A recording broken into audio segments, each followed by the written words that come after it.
for today's video. Nandito tayo sa Huyuhoy Beach Resort sa Katmon, Cebu. Tingnan, bagong-bago to na beach dito mga kaibigan, bagong develop. Tingnan nyo, napakaganda at napakalinis dito mga kaibigan. Tingnan nyo yung dagat, napakalinaw ng to, napakaganda ng dagat. Napakaganda ng dagat kahit medyo may alon kaunti, pero maganda siya mga kaibigan. Sobrang ganda. Oras ngayon is 11 AM ng umaga. O dyan yung mga kasama ko, dyan na sila. Okay, alright. Sobrang ganda ng dagat mga kaibigan. Nang tinaw kayo ang dagat. Dito sa Huyuhoy Beach Resort. Doon kanina dagat, dito naman ang ground nila mga kaibigan. Para papasok ko, tingnan nyo, diba ang linaw at ang linis, ang ganda tingnan, sobrang ganda tingnan sa mata. Okay, alright. Dito mga kaibigan, sa loob to ng Huyuhoy Beach. Kanina o dyan may mga kumakain dyan. Kumakain. Okay, alright. Dito naman bandang sa gilid na naman tayo yung mga kaibigan. Dito na naman tayo sa gilid. Kita ko lang dito yung kagandahan dito sa gilid ng Huyuhoy Beach. Dito itong bandang mga kaibigan. Sobrang dami ditong mga nakaparada yung mga bangka.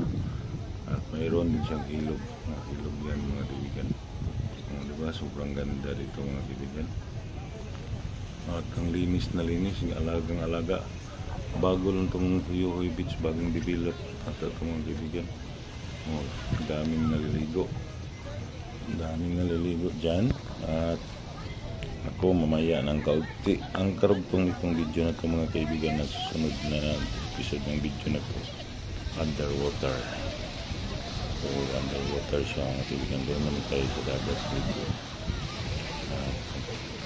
Doon tayo mag-video sa ilalim ng dagat kasi hindi naman tumabasa ang cellphone kasi meron naman akong gamit na para hindi mabasa yung ating mga kaibigan ng sobrang ganda dyan.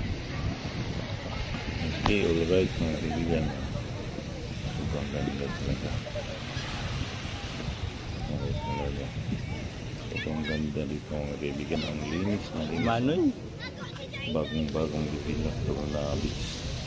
Kaya sa gustong magpunta dito lang kayo sa Cebu, dito sa Katmon sa Katmon, Cebu po mga kaibigan, at hanapin niyo lang sa Google ang Huyuhoy Beach Katmon, Cebu.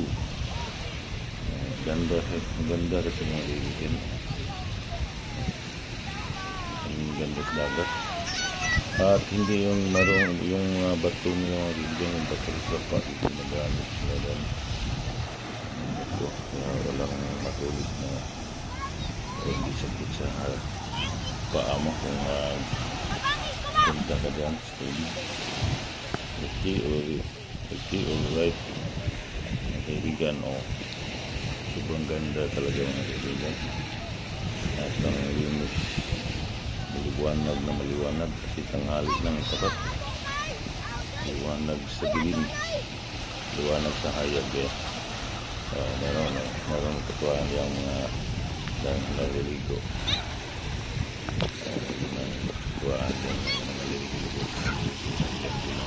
Yan sa kanina ko lang silang naliligo. Lumawas na sa tubig. Okay, alright na tubig.